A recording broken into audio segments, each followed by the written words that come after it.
avant de parler de kamite, on parle de diaspora. Oui. La communauté noire ne parle pas de kamitisme dans les années 80. C'est le mot qui rentre, c'est le mot diaspora. Et la communauté noire ne connaît pas le mot. Mais la communauté va découvrir un mot.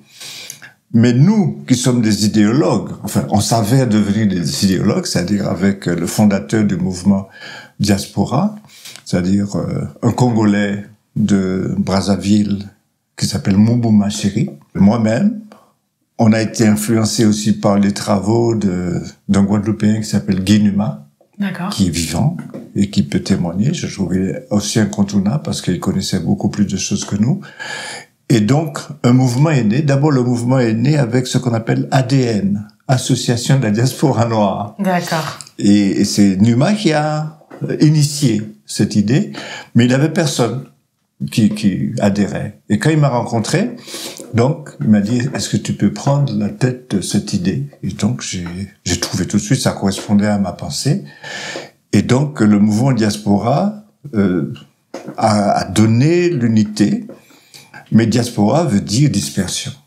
Donc c'est un mot qui devra disparaître avec le temps, parce que c'est une dispersion au sens négatif, parce que c'était provoqué par la traite négrière qui nous a dispersés. Donc au départ, la diaspora, c'est la conscience que nous venons d'un foyer, qui est l'Afrique, et nous sommes dispersés dans le monde à partir d'un drame, d'une invasion et d'une déportation.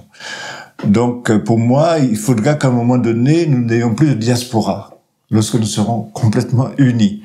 Mais au départ, le mot diaspora était un mot qui résumait l'identité de tout le monde. C'est-à-dire le Martiniquais qui se disait que Martiniquais, il pensait pas à la Guadeloupe, le Guadeloupéen, le Guyanais, le Tchadien, le Sénégalais, etc. On a brusquement trouvé un mot qui nous permettait de tous entrer dedans. Diaspora. Donc, diaspora noire. Au début, même les Occidentaux, la France même, qui se méfie toujours du mouvement des Noirs, parce que lorsque des Blancs se mettent ensemble, c'est pour le progrès du monde. Lorsque des Noirs se mettent ensemble, c'est pour un complot. C'est ça. Donc, c'est bien résumé. Donc, la France n'avait pas vu que ce mot, que les Juifs utilisaient déjà un peu pour eux, ce mot allait devenir un mot qui allait créer une unité du monde noir. Parce que avec le mot diaspora, on avait deux mondes, le continent et la diaspora. Donc ça a permis de fusionner les Africains américains, les Brésiliens dans une expression. Et c'est comme ça que nous sommes allés vers un mouvement que je disais que l'Occident n'avait pas prévu et que l'Occident s'est opposé. La France s'est opposée. C'est-à-dire au début, même les gens qui étaient à Tropic FM, on faisait la promotion de la radio. Tropic FM, la radio de la diaspora noire. Donc tout le monde était content, les taximans, tout le monde. Mais quand ils se sont rendus compte que diaspora noire, ça signifie des gens qui reconnaissent leur africanité, là ils ont dit non, il faut couper ça, il faut arrêter. Mais c'était trop tard. Le mot était déjà parti. Et qu'est-ce qu'ils ont fait pour arrêter ça? D'abord, on a fait tout pour que que la radio, qui était une fréquence donnée à la communauté noire diaspora, est devenue une radio de l'outre-mer aujourd'hui. C'est-à-dire l'outre-mer français. Wow. Voilà. Okay. Donc, c'est ça. Et donc, il fallait éliminer la présence de gens comme moi. Donc, moi, j'étais chassé de la radio que j'ai fondée. Et voilà. Mais bon, après est venu quelque chose de plus fort, qui est le mouvement kamite. Parce que le mouvement kamite était le résultat d'un travail à partir de Cheikh-Anta. Le mouvement kamite nous permettait de comprendre qui nous étions. Nous savions que nous venions de la première grande civilisation du monde, qui était l'Égypte pharaonique, que l'Égypte pharaonique, que le monde admire, l'Occident admire le monde pharaonique, parce que c'est la preuve que c'est la science, donc c'est l'univers de l'humanité. Bon, donc ça, il l'accepte, mais nous avons récupéré grâce à Cheikh Anta. Parce que Cheikh Anta a fait sa démonstration que c'est pas de l'Égypte que part la civilisation. Ça part du bassin du Congo. Que l'humanité démarre à partir du bassin du Congo. Et le fameux berceau de l'humanité, c'est dans cette zone. Et que l'Égypte pharaonique a tout reçu de ses ancêtres. Et que les Égyptiens, les pharaons eux-mêmes, se tournaient vers le sud, vers le centre de l'Afrique pour honorer leurs ancêtres. Y compris les dieux grecs de l'Olympe. qui étaient en fait des dieux qui venaient de l'imaginaire de l'Afrique.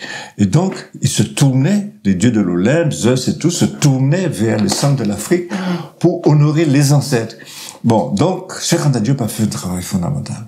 Bon, il nous a convaincus, et c'est ainsi que le mouvement kamite est né. Bon, il y avait des kamites, des gens qui parlaient des kamites, hein, donc des gens comme Lukaya, il y a un certain nombre de personnes qui en parlaient.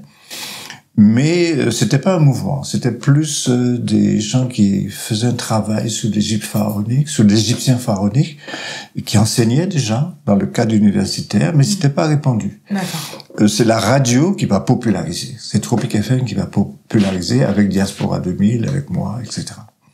Et les animateurs, parce que nous étions nombreux, hein. Il y a Moumouma, qui est un excellent communicateur, qui est du Congo, comme je disais, mais qui était un peu de la politique, parce qu'il soutenait la candidature de Lissouba, qui est devenu lui-même président. Et donc, il y avait déjà un mouvement politique autour de Diaspora. Hein, donc, et donc, la France a vu très vite que c'était un mouvement un peu dangereux idéologiquement. Les Occidentaux ont vu ça.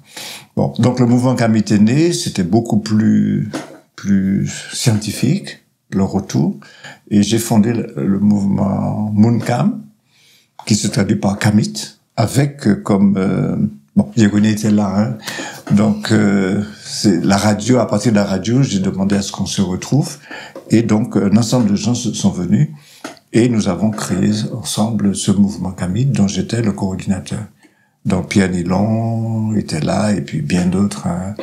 Et puis de nombreux, hein, certains connus, moins connus. Il y avait une fille qui s'appelle Nouni, qui est restée dans le mouvement. Il y avait Kamira. Il y a beaucoup de gens. Bon, je peux pas les citer tous malheureusement, mais qui sont toujours dans le mouvement. Bah, je pense que Nouni a été très proche aussi de Umutunde.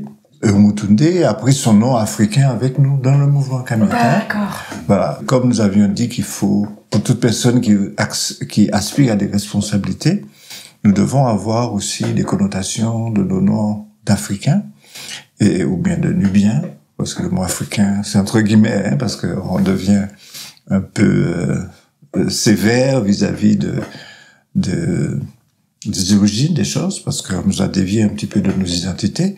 Donc moi, je dis Nubie pour dire le continent africain, d'autres disent autre chose, Kama et autres. Mais donc ce mouvement nous a un peu ramené sur nos identités propres. Voilà. Le mouvement kamite n'est pas idéologiquement quelque chose de bien structuré. Bon. Donc, parce que au début, on a dit on est kamite, ça veut dire noir. Au départ, hein, kamite est noir. Donc il n'a pas de connotation religieuse, hein. Mais dans le mouvement de kamite, il y a des gens qui avaient des connotations religieuses, qui revenaient sur l'Égypte pharaonique, qui voulaient retrouver un culte ancestral basé sur ce qu'ils savaient de l'Égyptien pharaonique. On a eu aussi, il y a des musulmans qui se disent kamites. On a beaucoup de musulmans kamites. Puis il y a des juifs aussi kamites. Et puis le mot kamite est devenu un générique qui englobe tout simplement une certaine forme de conscience. Mais pour moi, le vrai kamite serait celui qui serait un kamite autochtone. C'est-à-dire qu'il y a une philosophie qui le ramène à tout ce qui était la civilisation noire avant l'invasion coloniale. Donc, pour moi, il y a que là qu'on peut se retrouver. Parce que quand l'islam vient, bon, on dit, ouais, Mohamed était noir, etc. Donc, c'est une récupération qui ne nous amène nulle part. Parce que les Arabes ne sont pas avec nous, hein. Nous subissons leur invasion. Les chrétiens qui se disent kamites, bon, le christianisme, vraiment, c'est le fléau. Le judaïsme, encore pire, parce que le judaïsme crée la philosophie anti-noire, anti-kamite, hein, puisque tu as le texte de la Genèse où on dit que les Noirs sont maudits, chapitre 9, 18, verset 18 à 27, et que les sémites, enfin, entre guillemets, parce que le mot sémite n'existe pas non plus, mais que les gens qui seraient pas noirs seraient aux yeux de Dieu ceux qui sont bénis, et que les noirs seraient maudits, et que les esclaves des esclaves sémites et de Japheth seraient les maîtres des noirs. C'est-à-dire un esclave des Occidentaux serait un maître pour le meilleur des Kamites. Il sera quand même en bas. Donc c'est un texte religieux très violent et qui fait un peu l'apologie du racisme anti-noir et que les Africains adoptent, que ce soit à travers l'islam, qui est en fait l'islam sort du judaïsme, hein. Le christianisme sort du judaïsme, ce sont des religions abrahamiques et toutes ces religions reconnaissent Abraham comme étant leur fondateur. Bon, c'est un personnage mythique dont on n'a aucune preuve scientifique de l'existence historique. Bon, mais en fait, tout ça a donné un mouvement contre nous-mêmes. Donc, lorsqu'on parle de Kamite, chacun prend dans le Kamite ce qu'il veut. Bon, donc je pense qu'il faudrait mettre un peu d'ordre dans ce mouvement, laisser chacun avec ses idées, mais revenir un petit peu sur un système beaucoup plus vrai, qui serait le Kamite avant l'invasion. Donc, ce que j'appelle une idéologie fondée sur une conscience autochtone précoloniale.